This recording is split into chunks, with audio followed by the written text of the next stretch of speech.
Section 1. You will hear two flatmates, Tom and Richard, discussing the rules of their shared house. First, you have some time to look at questions 1 to 6.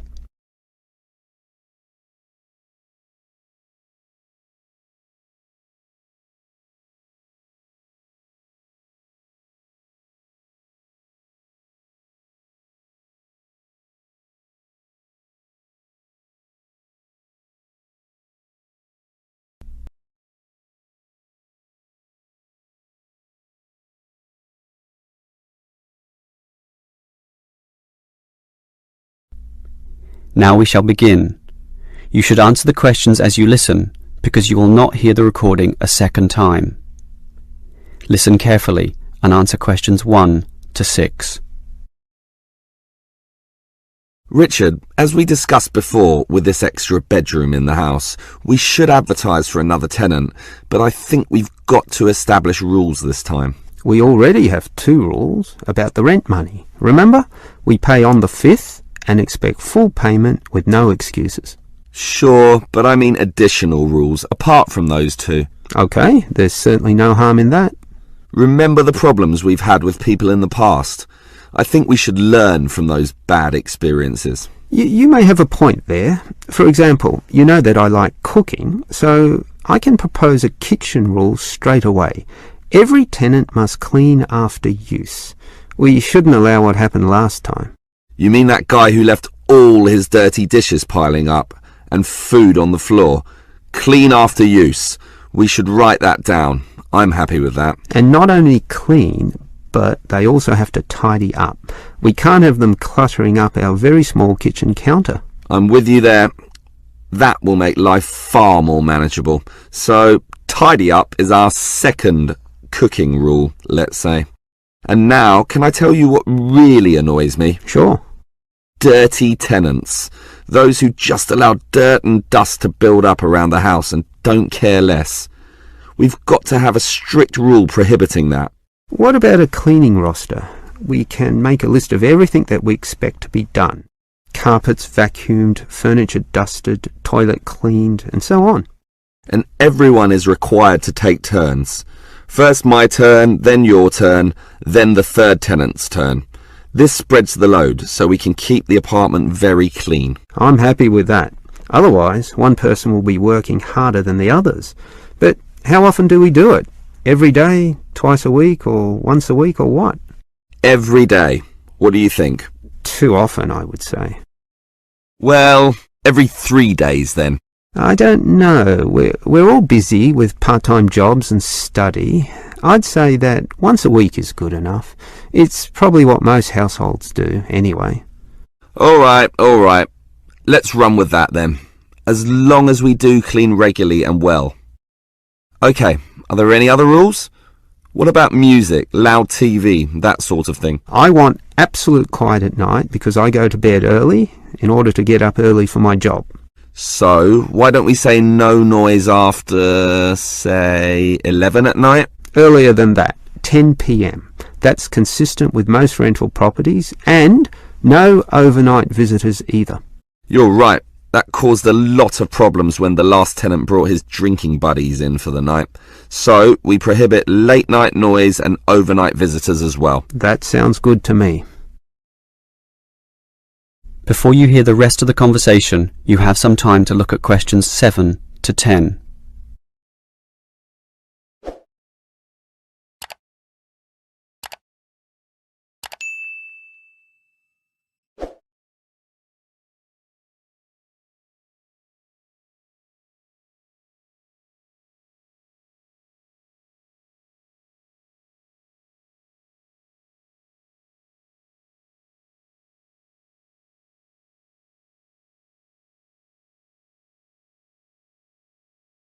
Now listen and answer questions 7 to 10. Okay, Richard.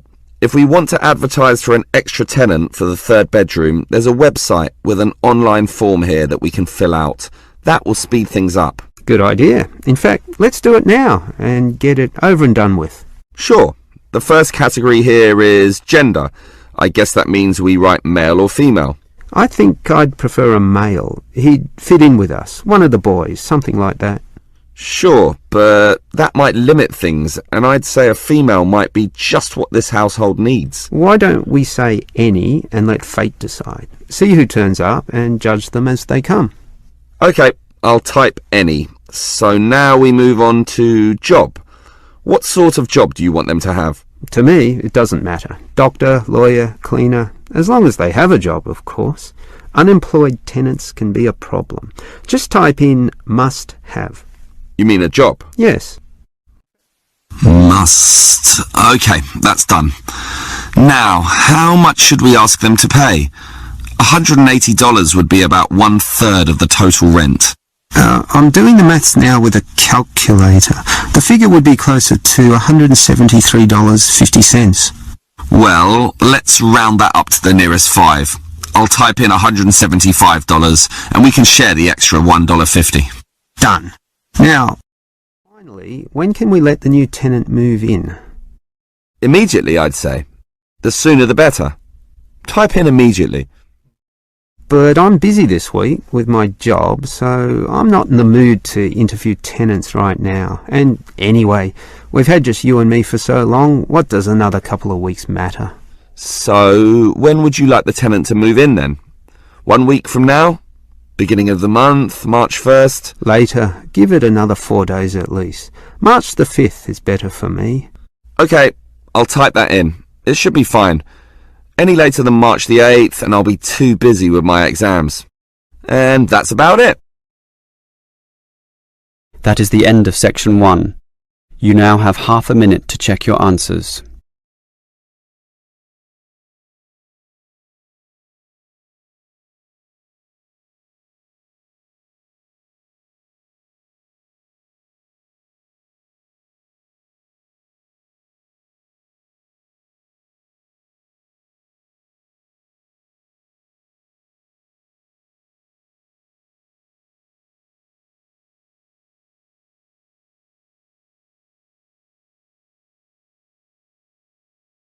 Now turn to section 2. Section 2. You will hear a police officer giving a lecture to some overseas students about ways to minimize risk in public. First, you have some time to look at questions 11 to 17.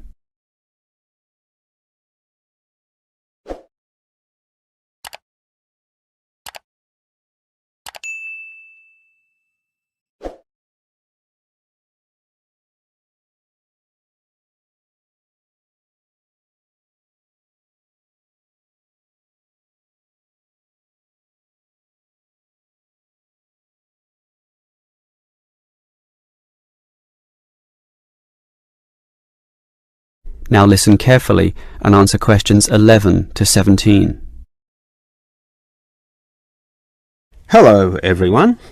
As new students, having just arrived, it is important that you are conversant with some of the aspects of living safely here. Let me immediately say that, in contrast to the high crime rate in other cities, ours is very low. Nevertheless, there is some advice that would be considered prudent in even the safest of places. It is therefore in your interest to look at this map of the city and familiarise yourself with its areas, some of which may not be as safe as others, particularly at night. A little research now in this respect will obviously help you a great deal. For this reason, we have provided a variety of brochures and information leaflets which we encourage you to take and read. In addition, you should talk to people you know, to your homestay parents and teachers, and get a feel for the situation both in the neighbourhood where you live and the city at large. Now, you should know about the police presence in this city. There are local police stations in every suburb, but not all of these are open 24 hours a day. For that, you need a main station, of which there are many, and you should familiarise yourself as to the location of the one nearest to you. Moving on, many of you might like to go out at night. So, you should also familiarise yourself with the public transport system. It could put you at risk if you are wandering around lost in the late hours of the night, particularly if you are a woman. Our city has a fairly good public transportation system, but not all of it operates necessarily to late hours. For this reason, you can avail yourself of the special late-night buses known as night birds, which operate along most major routes.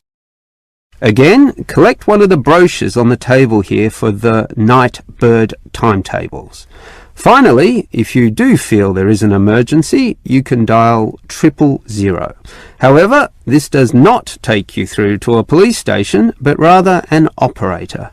This operator will question you as to the nature of the problem and then send your call through to the relevant department, police, fire, or ambulance, as the situation demands. This may take up valuable time, and for this reason we suggest that you find the emergency number of the nearest main station to where you live. This will speed up the process should you need police services in the event of a serious problem. Having said all this, let me remind you once again that this is a very safe city and we don't expect any problems to occur. Yet, it always pays to be prepared. Before you hear the rest of the talk, you have some time to look at questions 18 to 20.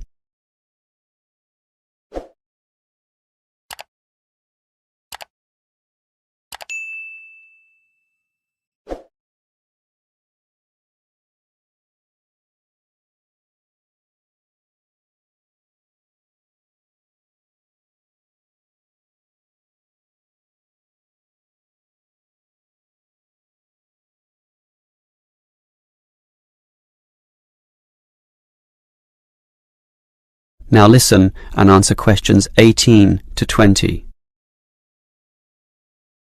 On the same subject as being prepared for problems, it is a fact that the police cannot cover every part of the city at all times of the day. Thus, it is advisable for you to take some precautions and be prepared for any problems which may occur. There are less safe areas which you may inadvertently find yourself in and, through no fault of your own, be faced with difficulties. In this respect, some people advise that women in particular carry mace or pepper spray, which can be sprayed into the eyes of an assailant. However, please be informed that these are illegal and consequently cannot be purchased, constituting, as they do, an attack weapon. On that same theme, any knives or small arms, while perhaps being legal in your country, are illegal here and must not be carried on your person. One thing you can carry, however, is a personal siren. In the advent of a problem, you just push a button and the siren will sound loudly, drawing such attention that any assailant almost invariably flees immediately from the scene. Moving on, you may wish to stay out late, to have fun or see the sights of this city at night, and we do not necessarily discourage that. However, we do advise that you confine yourself to areas that have sufficient street lighting or illumination. In the course of your activities, you may well meet strangers, but if this happens under clearly lit areas, visible to everyone in the vicinity, statistics prove that in almost all cases nothing will go wrong, particularly if you carry your siren. Above all, the greatest rule is simply to exercise discretion and intelligence when you go about your business. All the rules that I have given are simply based on this, and by following them all, your stay here will be both enjoyable and safe. That is the end of section 2. You now have half a minute to check your answers.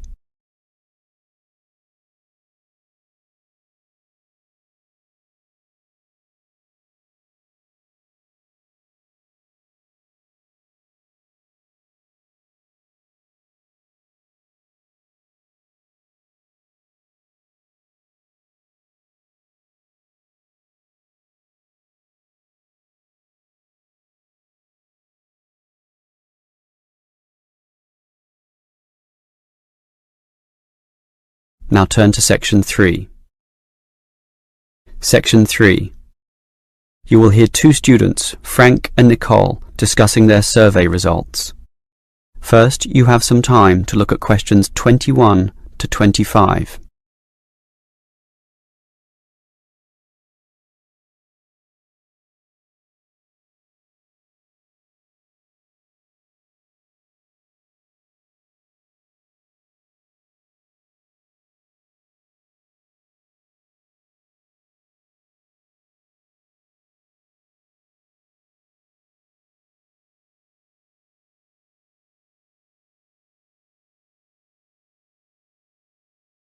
Now listen carefully and answer questions 21 to 25.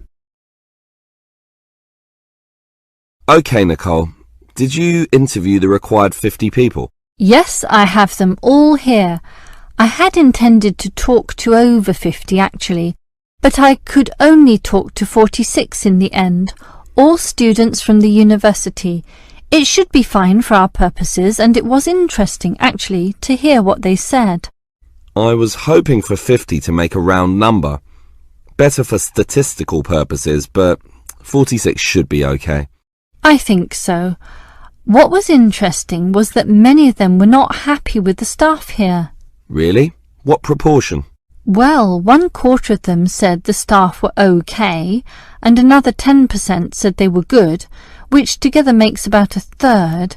So basically the rest of the people I interviewed weren't happy in this respect. So, what was the main cause of complaint? Well, it's rather mixed. A lot of the foreign students complained about the homestay accommodation and the attitude of the homestay officers when dealing with these issues. Most of the foreign students said this actually, but the bulk of the mainstream students had concerns with the attitude of the teachers. It seems they feel the teachers don't care enough, and facilities weren't that important, relatively speaking. I think the teachers here are okay. Don't you think so, Nicole? Personally, I'd say most of them are fine, but obviously there are a few I'd say need to improve in their commitment to helping students. Oh, not many though. Only about 10% maybe. More, I'd say, at least 1/3. Wow, Nicole, that's a bit harsh. That many? I'd say 90% of the teachers here are fine. I think I definitely disagree there. Well, whatever the case, the university seems to have some problems. Who should we inform about these findings? The course convener. He runs our programme. Yeah, just a small program. These problems are serious and university-wide. I think we should talk to the assistant dean at least. Come on, we're just a couple of students. We can't go that high. It's like some cleaners wanting to talk to the CEO. We've got to follow the chain of command and start at the bottom. Okay, the course convener it is. Before you hear the rest of the conversation, you have some time to look at questions 26 to 30.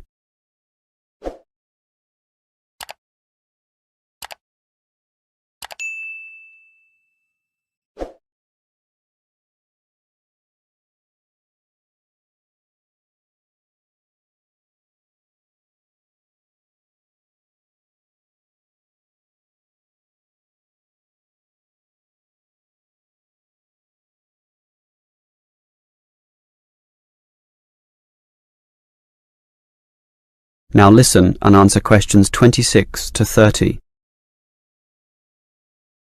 So, Nicole, can you explain the technique you used for interviewing people?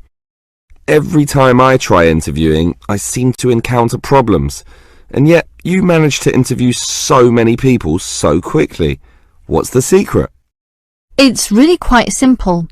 Let me explain it all.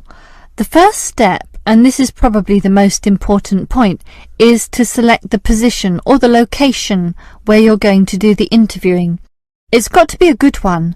For me, it was the university cafeteria at lunchtime, where people would be relaxed, have time, be sitting down, and be more willing to speak. Ah, clever. But that leads to the next point.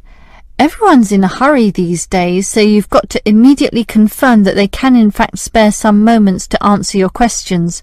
There's no point starting and then having them rush off in the middle of the interview. It just ruins everything. Yeah, that's happened to me a few times actually. And then it's equally important to carefully outline why you want to talk to them in the first place. Some people might think you're a salesman or a busybody or some nutcase from a religious cult. They have to know the purpose and trust you. Now, part of that trust involves guaranteeing that the information will be kept in total confidence. And for that reason, I show how we don't take down names or any personal data. After that, you're ready to begin, but sometimes they're not won over or not ready to give you the time, in which case you remind them about how their information can actually improve life for all students, and that they are actually serving the purposes of everyone by cooperating. Right. Make it seem like a noble cause. It is in a way, but the last step is not so noble at all. I just offer them a payback. Usually a scratchy lottery ticket, if they promise to answer all the questions. Everyone dreams of scratching one of those tickets and winning $1 million, so that makes them do everything you want. Aha, very clever. That is the end of section 3. You now have half a minute to check your answers.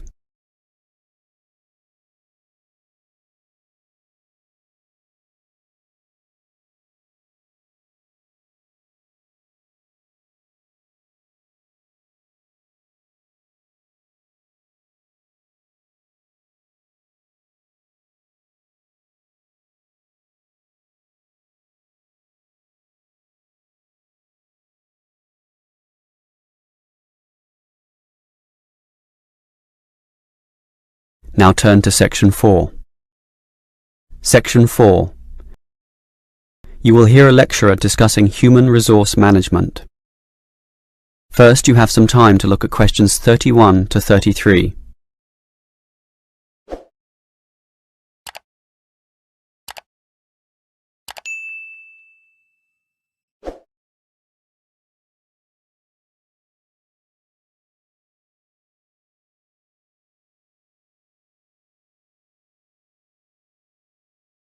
Now listen carefully and answer questions 31 to 33. Obviously, the people who work in companies need to be managed.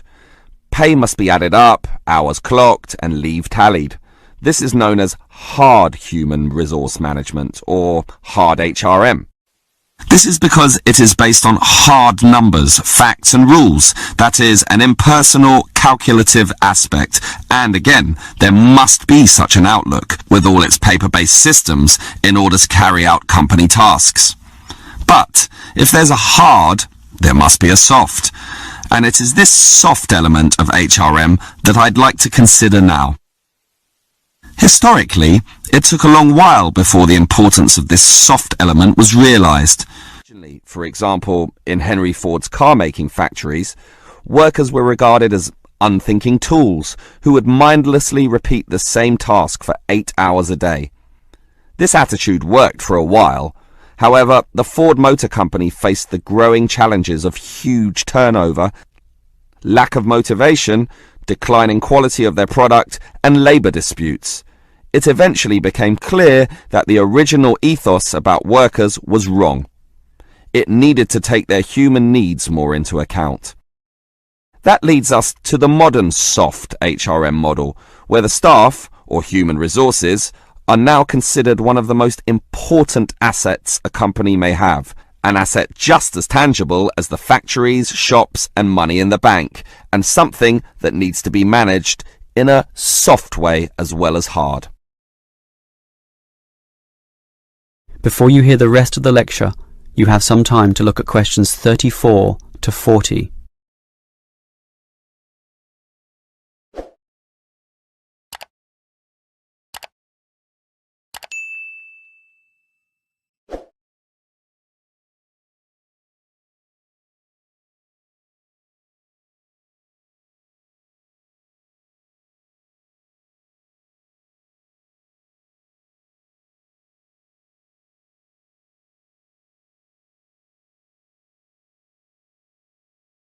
Now listen and answer questions 34 to 40. So, what is soft HRM? It basically involves 3 elements. One is motivating your staff. The second is making sure they stay with your company, that is, reducing turnover. And remember, turnover costs money, diverts resources, disturbs the system, and you may be losing a lot of experience there in just one staff member. The third element is using the staff in the best way, in a way that gets the most out of them. All of these elements are closely related and sometimes overlap, but are still distinct enough to be considered separately. Now, let's talk about motivation first. Obviously, people will work harder if they feel good about being where they are. This means the company should let people know that they are significant, and you do that by emphasizing the higher purpose their job serves in society as a whole. And this sense of higher purpose will drive people onwards. So, for example, if the company makes paper, have a motivation session, letting them all understand the importance of paper to modern society, and it is important. Basically, everything is important when you think about it, so make this fact clear to all. As for keeping staff, well, that also comes from motivation. But do you know the number one reason why people leave jobs? The answer? Because they don't feel appreciated. So, you need to make sure that they have this feeling. How? At its simplest, the boss can say thank you to the staff. You can remember their birthdays, bring out a cake, celebrate milestones, take them to a restaurant once in a while, and say thank you again. But more importantly, mean it sincerely. If this is going to work, sincerity is very important here. Well, we've motivated the staff and retained them with the company, so now we've got to use them optimally. This is often done by getting them to participate more in the key decisions. This has 2 advantages. 1, the employees feel more in control of their destinies, helping again with motivation and retention. And 2, the company tends to make better decisions. Remember, often it is the people closest to the customer who can really tell you the very best things about what works and what doesn't. The modern organization realizes that insight, knowledge, and clever innovation can come from anyone in the company, no matter how close or far from the decision-making process they may be. That is the end of section 4. You now have half a minute to check your answers.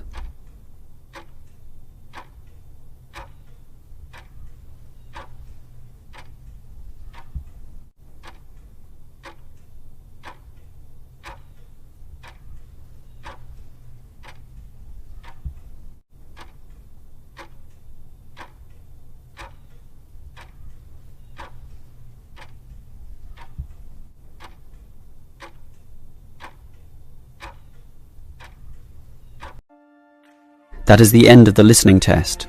In the IELTS test, you would now have 10 minutes to transfer your answers to the answer sheet.